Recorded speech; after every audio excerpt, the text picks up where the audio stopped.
Last fire will rise.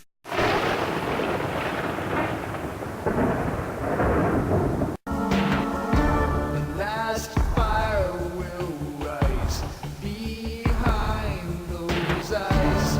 Black house will rock. Blind boys don't lie. Immortal fear. That voice so clear. Hello YouTubers! So today what I wanted to talk about is another zombie board game. You've seen how obsessed I am with Last Night on Earth, the zombie board game. Not too long ago a new member joined our gaming group, the gaming group that I have at my favorite local comic shop, Brave New Worlds. We do it most Wednesdays. He actually has Zombicide. Now, it started as a board game that it was being, put through by an independent company, so they started off with a Kickstarter. You can actually get it now on Amazon, stuff like that, but they did like the Kickstarter thing, so you can get it through there. Now, this is once again it's also a zombie board game. This one has more of a little bit of a cartoony feel, or what I like to say is this. Zombicide, I think of being more like a zombie video game, where Last Night on Earth is more like a zombie movie. So with this, it's very similar. You have a board that you set up, and it'll be different depending upon the specific scenario that you're playing. You also each of the players picks survivors, and the number of survivors that each of you gets will also vary depending upon the scenario. One of the big differences between Last Night on Earth and Zombicide is that in Zombicide, you're all playing as the survivors, so you're all on a team together. The zombies are actually just controlled controlled automatically. They're controlled by a game mechanic. So now, just like in Last Night on Earth, with Zombicide, what you'll have to do will tend to vary depending upon the scenario. In most cases, it's like you're trying to find a particular item or something like that. There'll be an objective that you're trying to find. So usually it's just using these little tokens, and you have to get to a specific room and find them. Now, though, with Zombicide, everything that you might do, like for example, say if you try to use a gun to shoot a zombie, that's going to create noise, and that will cause, on the zombies' turn, whatever is the noisiest area, that's where they're going to go. So typically, what that'll end up being is if you have a lot of heroes, a lot of the survivors in the same place, then that winds up being, because they count as noise.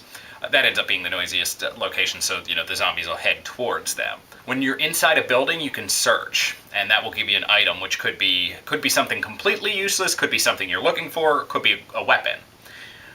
Most of the weapons, what they'll tend to do is they have a certain range, they have a certain number of dice that you roll for each one, and each does a certain amount of damage. Now, typical zombies, in Zombicide, there are several different types of zombies. There are your typical zombies, which are walkers. They take one wound to kill, so any way that you're able to attack them, if you succeed, you kill them. There are runners. Now, what they do is they move 2 spaces instead of 1 during their turn, or in other words, take 2 actions. So if it happens that they, move 1 space and they're with a hero, their next action, instead of moving, would be to bite the hero. They only also take 1 wound, though, so anything you can, do to attack them, they're dead. There are fatties. Fatties are obviously the big fat zombies. Now, when they spawn, they take 2 walkers with them. Now, the thing with the fatties is that they take 2 damage to be destroyed. Now, what that means in the case of Zombicide, that doesn't mean that you damage them twice. That means you need a weapon that does 2 damage. The other thing, most scenarios only have 1 of these, and he may or may not come up. Some scenarios have more, but the Abomination. Now, this guy's a big SOB. He's pretty bad, and the only way to kill him is with something that does 3 damage, which there are certain heroes that can get upgrades that allow them to do 3 damage, but for the most part, you can only do that with a Molotov cocktail. So you have to actually find a glass bottle and gasoline to create that. So basically, as the heroes, as you kill more zombies, you'll you'll go, you mark off your points, and when you get to certain parts, like there's you get from the I believe the blue into the yellow, yellow into orange, and then finally red. You actually can get some upgrades. Now, but the problem with that, and I'll get to the whole spawning thing a little later, is that when you get into the higher levels, you get into the higher levels of the spawning cards, meaning that it gets to be a little worse for the survivors. So basically, what you do is you start off in the game, unless one of your heroes particularly has something else, some kind of upgrade, or they have a special power ability. You typically start off with 3 actions. If you're in a building or you get into a building at some point, one of those can be to search. The only problem is if you get stuck with zombies, unless you happen to have the slippery trait or have gotten a slippery upgrade, it actually costs you an extra action to get away from each of the zombies. So if there are 2 zombies there, it would cost you 3 actions to move, meaning the 2 zombies plus the normal 1 action it takes to move. So you can see how that gets a little hectic. You would really want to kill some zombies before you try to move along. So as I mentioned with Zombicide, after you get through the hero turn, it'll be the zombie turn. So all of the zombies that are on the board will move, and what they do is, as I said, they move towards the noisiest area. So usually that'll tend to be, hey Omar, buddy. Usually that'll tend to be where most of the heroes are, but if maybe somebody fired a gun a bunch of times and then moved along, that might be the noisiest area. So whatever they can hear most, they'll go towards, or if they have line of sight on heroes, they'll go towards heroes. Once they've all moved, and again, all zombies get moved 1 space except for runners who move 2. If during one of their actions, so with the regular zombies, the 1 action, or with the runners 2. If during any one of those they happen to be with a hero, then their action is to attack the hero, meaning that one of the heroes has to take a wound. Heroes take 2 wounds to die, and when they take 1 wound, they have to ditch an item that they have. Now, after all that, you have to spawn. So on the various spawn locations, you flip the spawn cards, and that'll tell you how many zombies and of which type to put on.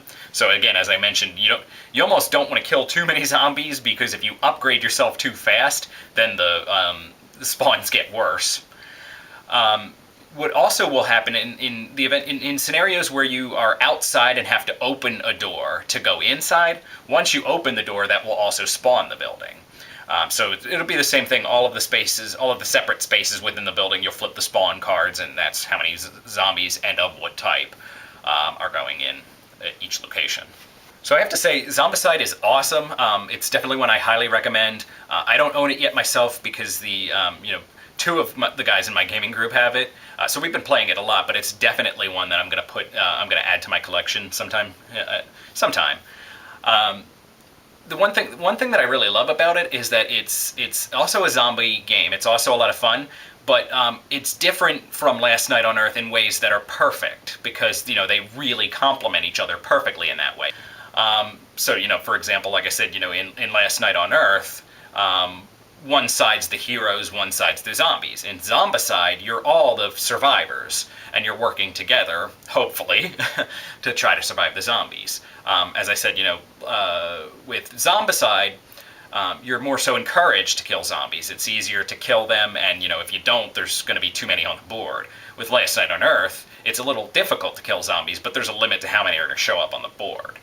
And again, as I said, Zombicide's kind of more like a zombie video game, whereas Last Night on Earth is more like a zombie movie. It's more realistic. They have pictures of actual people versus like the cartoony video game comic book look. So they're both really awesome. Personally, I still lean towards Last Night on Earth because that's kind of more my style.